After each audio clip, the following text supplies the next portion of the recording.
Hello everyone and welcome back to another video. I know it's been a while since I've posted, but I have fresh content for you guys today and I have a nice story associated with the game that I'm about to show you. So as you can see in the background here, it's me, Hera versus HOANG.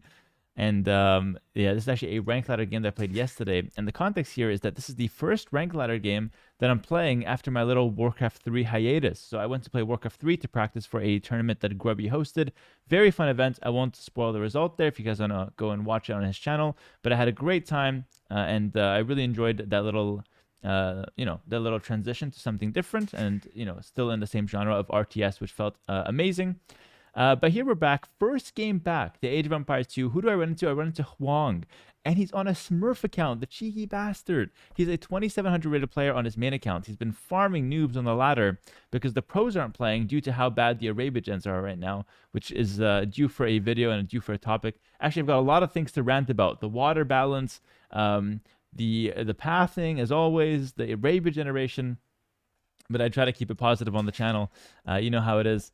So anyways, he's smurfing. I run into him. It's the first game back for me. I'm a little rusty, but I'm looking to get back into shape. I got a tournament to play, and I'm playing it tomorrow, actually. And with all that said, let's hop into the game. So first game back, I'm playing against HOANG, and I'm like, shit, I'm random civ. It's 4 a.m. I'm a little rusty.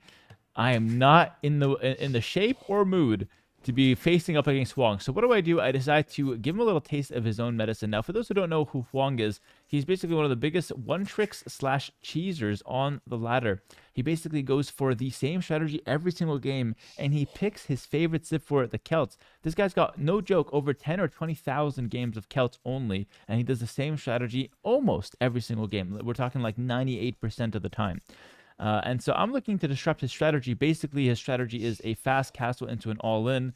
And I don't want to play a fair game into that, because if I do, and I make the slightest mistake, I get rolled. So instead, I go for a little cheese myself. Send a little cheddar his way. I send a villager forward in Dark Age. This is what we call a lame in Age of Empires.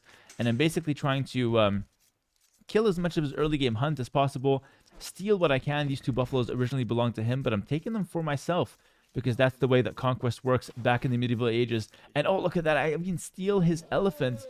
And I'm taking that all the way home. And that was a picture, like a frame perfect elephant steal, by the way. He had his villager ready. Unfortunately, I do take some damage from his town center. As you can see, the game, 2 minutes in, is already extremely, extremely heated. And again, this is 4 a.m. I'm tired out of my mind. HOANG, I don't know if he's fresh or not at this point. Who knows? He's on the other side of the globe. But let's assume for the sake of the plot line here that he is well into a stream, middle of a stream. I kind of caught him off guard. I wasn't supposed to be queuing, and I hope that I was able to really catch him off guard with that Vil forward, and it looks like I did. He's a bit panicked. He's sending some villagers to the center, trying to take advantage of that deer. Now that deer is slowly rotting away since I killed it. That meat is becoming spoiled meat very quickly, so he's sending some villagers out to try to benefit from that spoiled meat while it still lasts. And behind it, of course, he has the one elephant. So he's not dead per se, but he is very far behind. He lost a boar, his deer patch, and he also lost the 2 buffaloes, which I actually stole. So I'm up 2 buffaloes compared to him. But of course, HOANG is kind of known for his strategy, and therefore a lot of players like me go for this cheese to try to slow him down. And so this is all kind of like par for the course for HOANG. Like, he knows this position well. He's been lame before, and he just goes for a counter lame. So this is what he sees now. He's a bit blind, but he knows the general vicinity in which I came from, and he's looking to counteract me. And he does. And I'm actually kind of pissed about this, because I knew that those guys were there. He comes in and he steals them. And what's funny is that he sends them back this way, which is the riskiest path. Okay, no, he goes back. That's hilarious. I try to look for those later, but I don't end up finding them. And lose a 3rd buffalo. So I took 2 from him. He took 3 back from me. So he's actually up 1, compared to a standard game, which is a little annoying. I'm going to look now to try to see if I can catch some of those back. Meanwhile, I am picking up this elephant. And the untold kind of weakness to my strategy here is the fact that I had to pick up an early loom. I don't know if he has loom at this point. He does. But for a moment there, I had 1 less villager than him, because loom takes up a slot in the town center. And so I'm down a little bit of risk collected there, because my villagers came out a little slower. But that's a very small cost for me to pay for a very big reward in that extra elephant. Because remember, not only am I taking the elephant from him, I'm getting an extra one myself. So it's 3 to 1 in terms of elephants right now. And with every elephant counting for 400 food, I have 1200 food coming from a hunt source compared to only 400 for him. Major advantage for me out of this early game, and the cheese certainly paid off. But this game actually gets pretty crazy. It's not the best game I've ever showed, but I think the storyline of it being the first game back was very interesting, and we have quite a weird dynamic that comes very soon. You'll see it's definitely not a standard game. So here, maybe a little rust showing. I, accidentally get my scout entangled in some of his villagers there at the woodline. I lose a little bit of HP, but I'm not too concerned about that. I'm looking for the next round of pressure right away, so I send 4 villagers forward. Now, of course, this is very unconventional. Standard strategies for the Khitans here in a ranked 1v1 Arabia match would probably be a scout rush, right? You get extra attack on your forging as a Khitan Civ bonus. So going for a scout rush, maybe mixing in a couple spears forward, could be a very strong push. And you usually do that from home. No need to send your villagers forward, which implies some idle time and some walking time, which is considered inefficient.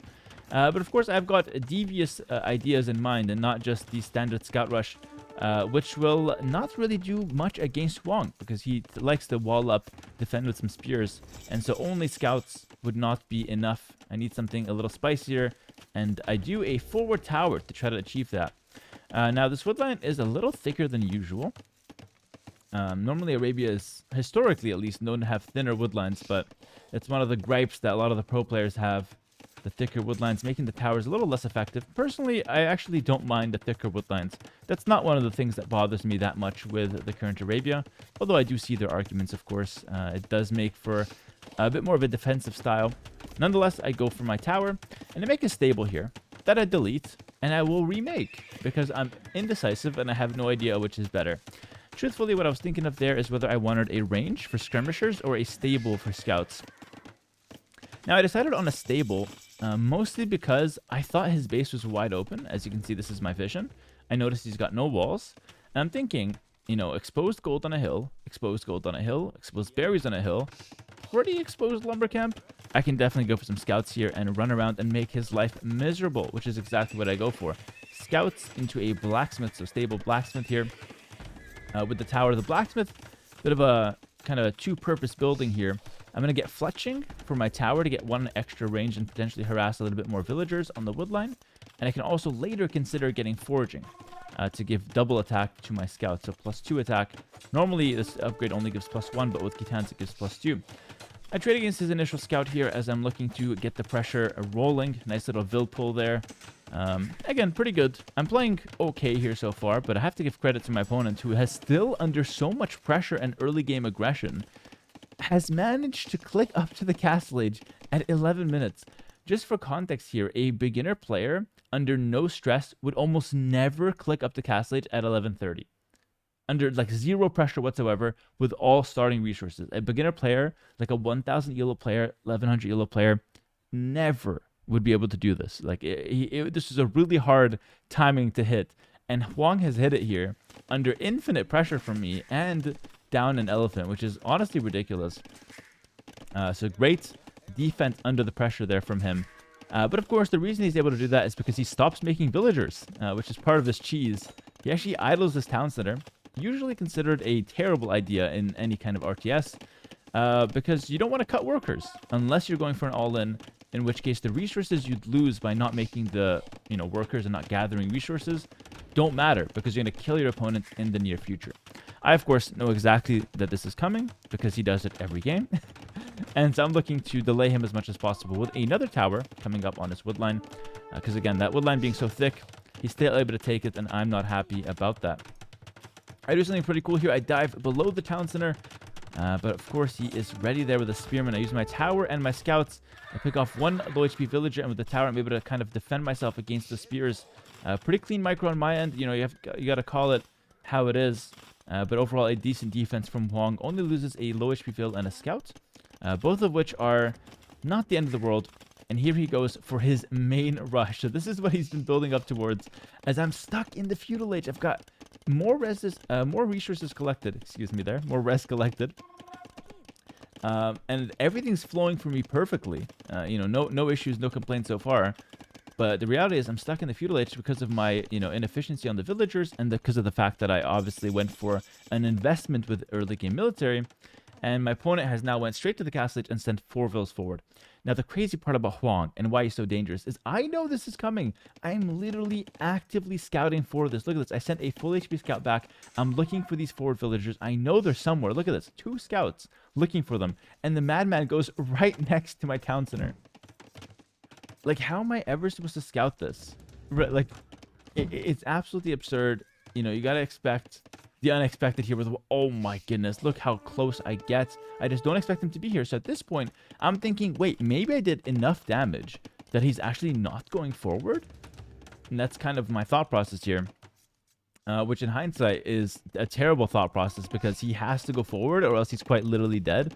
As you can see, he's still idling his town center. He's not making extra villagers. He's got 1 on food.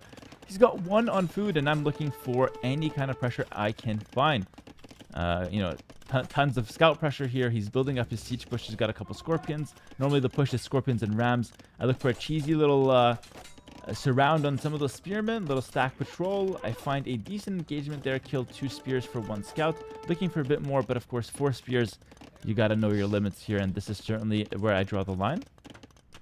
But of course, forcing him to make these spearmen is objectively good for me. It's actually sapping his very fragile bank of resources. And so he's got a lot less to work with now than if he didn't make those spearmen. And he has 3 scorpions looking to kind of stockpile before going for a push. Now, the main idea here is he makes scorpions plus rams to try to kill my town center. But of course, he's kind of far from that, and I keep harassing him. Good defense there, though. He does chop down 2 of my scouts, so a little sloppy on my end, and, well played to HOANG there. But I'm constantly looking, and I spot that low HP Vill. I get him back. We're both making pretty good plays. Here's a pretty cool one from him. He actually hits and goes into the town center to keep that spear alive. Hits me again. I do trade and eventually kill it, but still really cool micro from him. Utilizing that town center beautifully. Tons of spearmen. And again, sloppy from Hera. The 4 a.m. games. Still no excuse. Oh, stack patrol on the hill. I think that was a bad idea for me, but let's see how it turns out. Yeah, it was a bad idea. But I think I was not fully paying attention because the push happened at the same time. So I take a horrible fight here with the scouts, and the pressure is on 5 scorpions. And keep in mind, at this point, you're dealing with a frazzled Hera. I've got no idea that it's even here. I scouted everything, ladies and gents. I scouted everything. My range is here. I made it not knowing the siege workshop is just outside of my fog. Look at this. Obviously, I see it now because, he showed it. But I was just 1 tile away from seeing that workshop. It was ridiculous.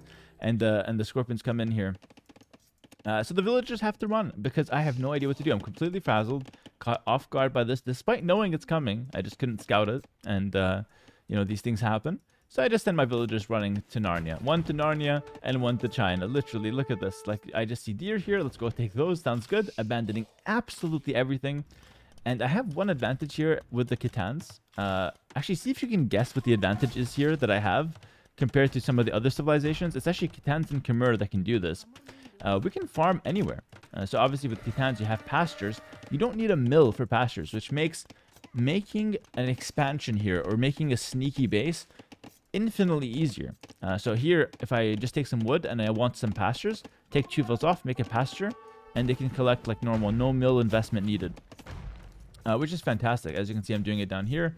Obviously, I do have a mill here, but that's just to take the hunt. That's not to set up my pastures around it. So pretty cool. I'm, still in feudal age, but feeling pretty good. I mean, at the end of the day, you have 5 scorpions.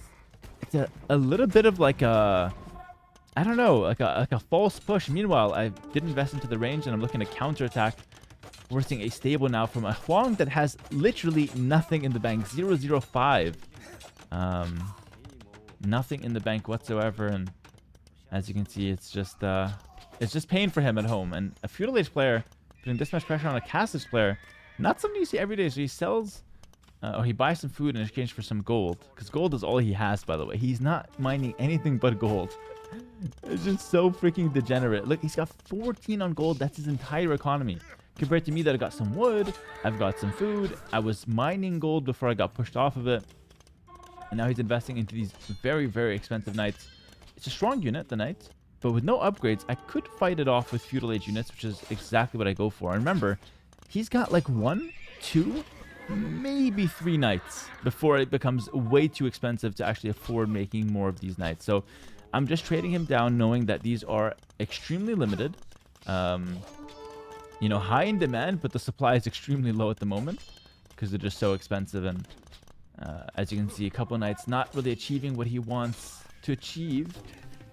And maybe we'll chop that guy down with the scout again. Scout with 5+2 attack, so it's quite a strong unit. And I'm going full feudal, as you can see, just spreading out, farming or pasturing everywhere. Look at that, really cool. No mill needed, just making some pasture. So I got food, wood economy, perfect. I get back to my gold. I disturbed him enough so he can't actually make rams, and instead he goes for some scorpions. And those are really not as scary when you don't have that ram combo. One more night for him. I've chopped down 2 so far. This is the 3rd. And I think this could be the final night because there's no more resources in the bank. He can't even buy another night. He doesn't have the gold for it. And he ends up just resigning. I don't even know if he called the GG. He might have just rage quit, honestly. And I don't really blame him. I did send some strong cheddar his way in the early game. It was a cheesy win for me. I completely admit it, but I thought it was a really fun game and a great first game back to the ladder. Now, unfortunately, Hoang was smurfing, so I only got 4 points for this game, which I think was a complete scam, a ripoff. But, you know, a win's a win, and we'll take it. But yeah, super fun game. Great to be back and posting some videos on the channel. Tons of plans for me coming up. Just to fill you guys in real quick, I have a streamer AoE2 invitational tournament of my own coming up. We have all your favorite streamers, including Grubby himself, will be playing in that one. More details to come, but it's already in the works.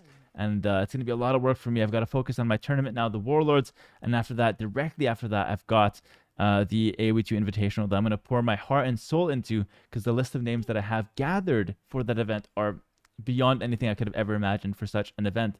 So yeah, it's going to mean tons of exposure for AoE2, tons of fun for you guys, the viewers, and a lot of banter between us, the streamers, which all sounds like a recipe for a fun and awesome time around our favorite game. So yeah, with all that said, exciting plans coming. I'm working extremely hard behind the scenes, despite, of course, not seeing the standard flow of videos to the main channel. I hope you guys will forgive me for that. But I just want to, you know, put this video out there to remind you guys that I'm still working behind the scenes. The wheel is still turning, and I hope to be more consistent in the coming days. Thanks for watching, and I'll see you guys in the next one. Hope you guys enjoyed it. Peace.